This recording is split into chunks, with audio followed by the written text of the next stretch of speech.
안녕하세요. 규미와 놀자의 규미입니다. 한 주 동안도 잘 지내셨나요? 지난주에 말씀드렸던 부부의 세계 대단원의 막을 내렸습니다. 오늘은 종영분 결말에 관한 제 해석을 방송 드리겠습니다. 드라마를 볼 때 내용이 저렇게 됐어 저렇게 됐어 이렇게 얘기하시면 참 남는 것도 없고 그냥 감동도 없고 왜 인생들을 저렇게 살아 참 요새 말세야 너무 이상하지 않아? 뭐 이렇게 하면 그 말도 틀리진 않지만 저희가 크리스찬으로서 크리스찬의 시선을 가지고 한번 이 부부의 세계를 다시 한번 봤으면 좋겠어서 제가 한번 다시금 가지고 나왔습니다. 15회 16회 첫 장면이 나옵니다. 15회 첫 장면에 여다경이 꿈꾸는 부부의 세계를 가 나오고 있습니다.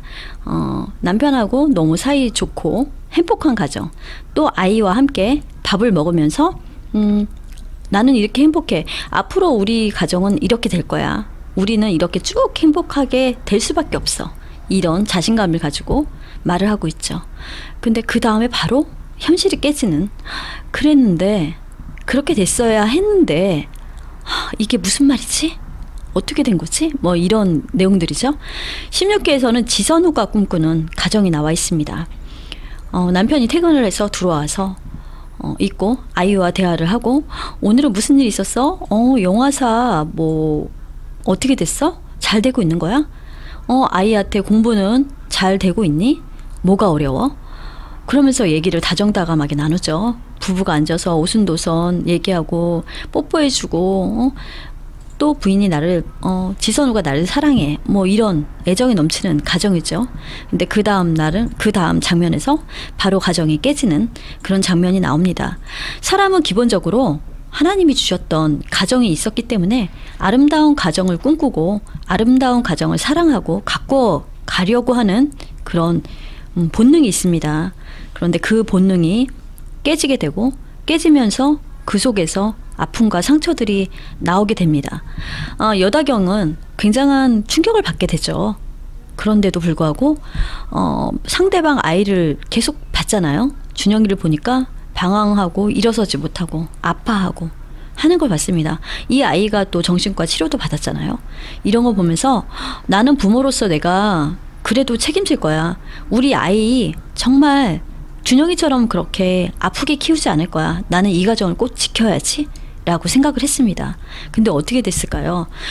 모래를 손으로 쥐어가지고 잡으면 잡으려고 할수록 손 사이로 모래가 다 빠져나가는 것처럼 너무도 허무맹랑하게 모든 것이 다 빠져나간 그런 경험을 하게 됩니다. 지선우에게 주었던 아픔을 똑같이 겪게 됩니다. 여기서 여다경 아버지 여병규를 잠깐 짚고 가겠습니다. 고산의 유지고 고산의 타고난 부자예요. 몇代에 거쳐서 부자이기 때문에 이 사람이 말만 하면 안 되는 것이 없죠. 정말 하나님과 같이 뭐 떨어지는 새도 날아가는 새도 떨어뜨릴 만큼 위험이 있는 사람이었습니다. 그런데 어느 날 이 사람의 닥친 시련은 뭐였냐면 제일 소중한 눈에 넣어도 안 아플 딸, 잘못된 결정을 하게 되죠. 유부남을 만나게 되고 그 유부남과 사랑에 빠져서 아기를 갖게 됩니다. 그 아이를 낳겠다고 하고 결혼하겠다고 합니다. 그렇지만 얼마나 마음이 아팠겠어요. 하지만 이 여병규라는 사람은 딸한테 그 마음 아픈 거를 나타내지 않았어요. 계속해서 지켜봐주고 호응해주고 너가 가는 길은 뭐 아빠가 뒤처리해줄게. 그러면서 사위에게도 굉장히 많은 것을 주어서 영화 감독을 유지하게 해주고 부와 명예를 누리게 해주잖아요. 그러다가 이분은 어쨌든 결국에는 사업가예요. 될 수 있는 거에 투자하지만 되지 않는 것에는 결단을 내리는 사람이죠. 그래서 결단을 내려서 사위랑 갈라서게 합니다. 그리고 또한 딸을 너무 사랑한 나머지 대대로 살았던 고산을 떠나게 되죠. 그럴 만큼 딸을 사랑하게 됩니다. 이런 모습을 볼 때 저희가 정말 하나님 같은 사람이라는 생각이 듭니다. 잘못된 사랑으로 사실 또 뭐 조사하는 사람들도 붙이고 하긴 했지만 넉넉한 정말 마음으로 딸을 사랑하는 우리 하나님 같은 사람이 아닐까 싶습니다. 여기에 또한 김윤기라는 사람이 나오죠. 이분은 어려서 이혼을 경험한 사람이에요. 지선우에 대해서 각별히 생각을 할 수밖에 없는 사람이죠. 자기와 비슷한 조건을 가졌으니까. 신경정신과 전문이고요. 또한 바닷가에서 죽으려는 지선우를 구해주기도 합니다. 준영이와 상담을 해주고 많이 다독거려 줍니다. 물심양면으로 잘 살게 만들어주지만 결국 지선우가 그 마음을 받아들일 수 없다고 생각하자 또한 정리를 해주고 묵묵히 지켜보는 사람으로 살게 되죠. 우리에게 하나님이 이런 존재가 아닐까 이런 생각을 합니다. 다시 이야기로 돌아가서요. 이태우가 이제 본인만 가정이 깨져서는 안 된다 해가지고 지선우에게 협박을 하죠. 이태우가 자신의 치부를 여다경에게 알린 거를 알고 지선우를 협박을 합니다. 도대체 네가 할 수 있는 일이 뭐냐? 너는 아무것도 할 수 없다. 이런 얘기를 합니다. 그래서 지선우가 아예 그 가정을 깨트리는 그런 사건을 저지르게 됩니다. 그러면서 세월이 좀 흘렀죠. 지금은 이태우가 혼자 단칸방에서 초라한 모습으로 영화 감독의 명함도 내려놨고 모든 지위와 부귀를 다 내려놓고 나서 집에 들어와서 초라하게 술을 마시는 장면이 있습니다. 술을 마시게 되죠. 남편은 거의 폐인이 되었습니다. 그럼에도 불구하고 이제는 옛날의 가정이 생각이 납니다. 그래서 아이를 데리고 가버리죠. 아이를 데리고 가서 거기서 이런 얘기를 합니다. 아이에게 우리 아버지는 집을 나가셨어. 그런데 돌아오지 않았어. 나중에 후문에 나올 땐 그 아버지는 알코올 중독자였다고 합니다. 밖에 나가서 술 드시고 이러신 분이었나 봐요. 그래서 또 뭐 돌아가시게 되겠죠. 그런 아버지 밑에서 이준영 아들을 돌보고 사랑해 주는 것은 기적 같은 일이었을 거예요. 근데 그 사람이 그렇게 살 수밖에 없는 것은 정말 새로운 걸 바라고 새로운 거를 찾고 새로운 거를 갈구하는 삶을 살 수밖에 없는 사람이었을 거예요. 그래서 이선우가 여다경한테 얘기하잖아요. 너를 떠나서 또 다른 삶을 살 수도 있어. 꼭 너여서가 아니었을 거야. 이런 얘기를 합니다. 그 말은 이태호의 가정을 알기 때문에 그런 말을 하지 않았을까 싶습니다. 그러면서 이제 지선우와 함께 밥을 먹게 됩니다. 가족이 3명이 밥을 먹게 되면서 이태호가 하는 말이 같이 우리 살면 안 될까 이런 얘기를 합니다. 거기에서 준영이는 그 말을 들으면서 치를 떨게 되죠. 내가 다시 저 아빠랑 살게 될까? 이런 두려움에 밖에 나와서 밥을 다 먹고 나서 엄마한테 눈빛을 보냅니다. 절대 그런 결정을 하면 안 돼. 절대 그래서는 안 돼. 이런 얘기를 합니다. 그치만 거기서도 흔들리는 준영이의 눈빛을 볼 수 있게 되죠. 그러면서 차에 칠 뻔한 아버지를 발견합니다. 자기도 모르게 아빠 큰 소리를 치게 되죠. 근데 또 지선우는 어렸을 때 교통사고로 잃은 아버지 엄마가 생각이 났습니다. 남편이 아니라 그 순간엔 아버지 엄마였을 거예요. 그래서 데리고 나와서 안아줍니다. 많은 사람들이 이 장면에서 준영이가 너무 엄마가 저렇게 하는 것을 보고 너무 믿고 싫고 해서 그 자리를 떠났다고 얘기하는데요. 사실 준영이도 아버지가 돌아가실 뻔한 자리에서 자기도 아버지를 부를 수밖에 없고 그렇게 돌아가시면 안 된다는 그런 간절한 마음이 품을 수밖에 없었던 그런 자신에게서 도망치고 싶었을 거예요. 다람쥐 톱니바퀴처럼 돌아가는 이 인생에서 정말 나오고 싶었을 거라는 생각이 듭니다. 그래서 엄마 아빠와의 끈이 이어진 핸드폰도 내팽개치고 나가버립니다. 그래서 지선우는 충격에 빠지게 됩니다. 그래서 이런 대사를 하게 됩니다. 이 말에서 정말 많은 것이 느껴집니다. 제가 한번 읽어드리겠습니다. 내 순정을 난도질했던 가해자, 내가 죽여버린 나의 적, 치열하게 증오했고 처절하게 사랑했던 당신, 적이자 전우였고 동지이자 원수였던 내 남자, 남편. 나는 어떤 선택을 해야 했을까? 선택할 수 있는 게 있긴 했을까? 잘못을 되돌릴 기회가 한 번은 있었을까? 그동안 매달렸던 것들은 모두 하찮은 것에 지나지 않았다. 깨달은 뒤에 모든 게 늦어버린 뒤였다. 나는 가장 중요한 것을 잃었다. 이런 말을 남기죠. 지선우가 정말 가장 소중하게 여긴 건 아들 이준영이었습니다. 그런데 그 아들을, 소중하게 그 아들을 안 잃기 위해서 했던 행동이 그 아들을 잃게 만드는 그런 일이 일어나죠. 이 장면들에서 선택에 대해서 드라마는 언급을 합니다.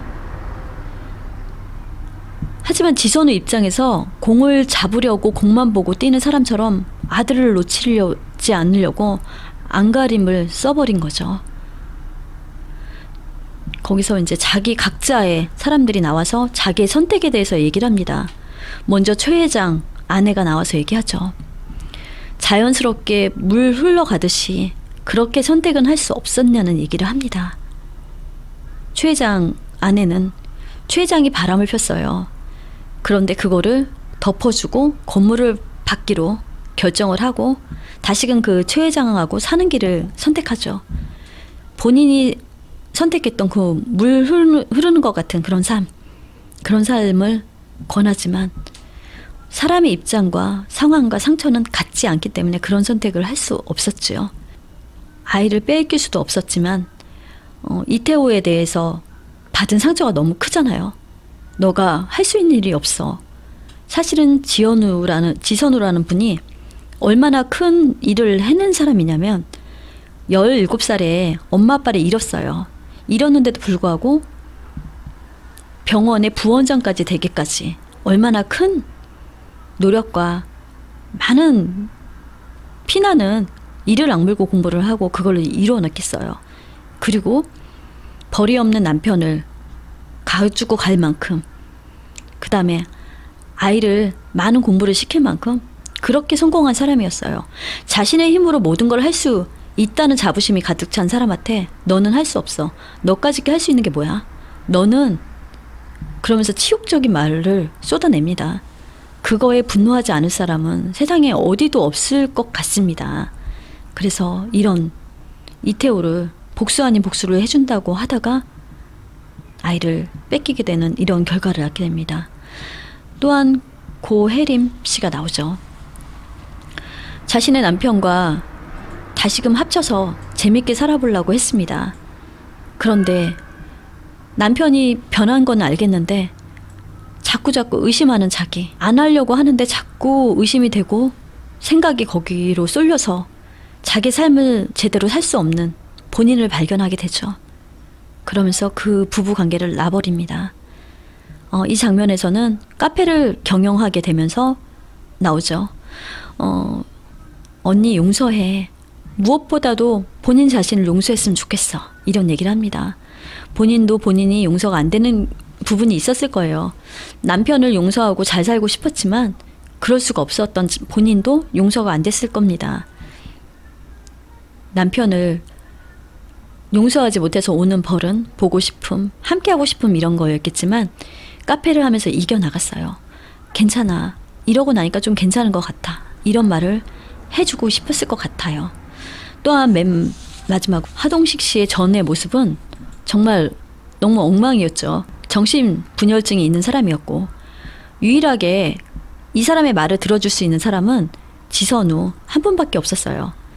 그런데 이분이 다음 장면에 멀끔한 모습으로 오게 됩니다. 그래서 지선우 씨가 너무 놀래죠. 놀랄 때 이분이 많이 치료 받으셨나 봐요. 그런 얘기를 합니다. 근데 이분이 뭐라고 얘기를 하시냐면요. 보이는 게 다는 아닌데 좋아졌었죠. 한동안은. 근데 이게 나 혼자 노력한다고 되는 건 아니더라고요.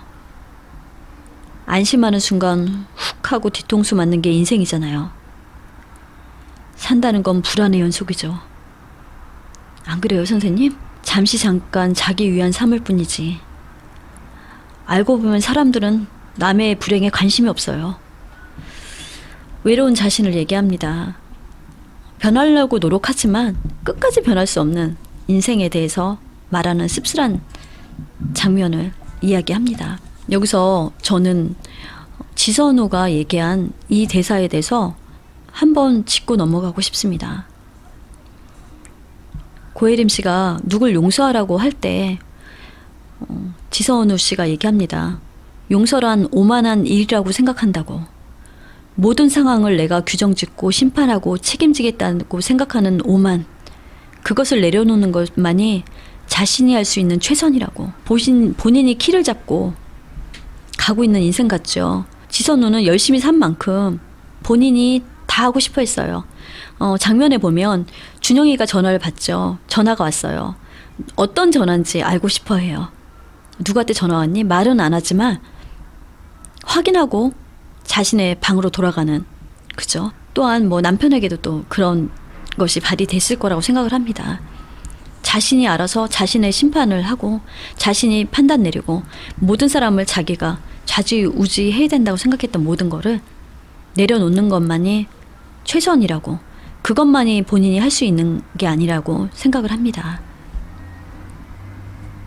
그래서 많은 사람들은 아들이 죽었다고도 하고 또 아들이 돌아올 것을 알기 때문에 마음이 편하다고 하지만 제가 볼 때는 그런 것보다는 본인이 본인의 상황에서 그 삶 속에 들어가서 너무 치열하게 살았던 삶 가운데서 이 지선우가 초연해진 것은 자기의 삶을 밖에서 객관적으로 자기 삶을 봤기 때문에 아들이 없는 그 빈자리도 초연해지지 않았나, 그런 생각을 합니다. 그러면서 이 드라마를 사람들은 부부의 세계라고 안 하고 어떤 분들은 또라이의 세계라고 얘기하는 분이 있어요. 그런데 그 끝에서 이 지선우가 얘기하고 싶었던 말을 합니다. 이런 얘기를 합니다. 부부라는 것은 그렇게 간단한 것이 아니라는 말을 합니다.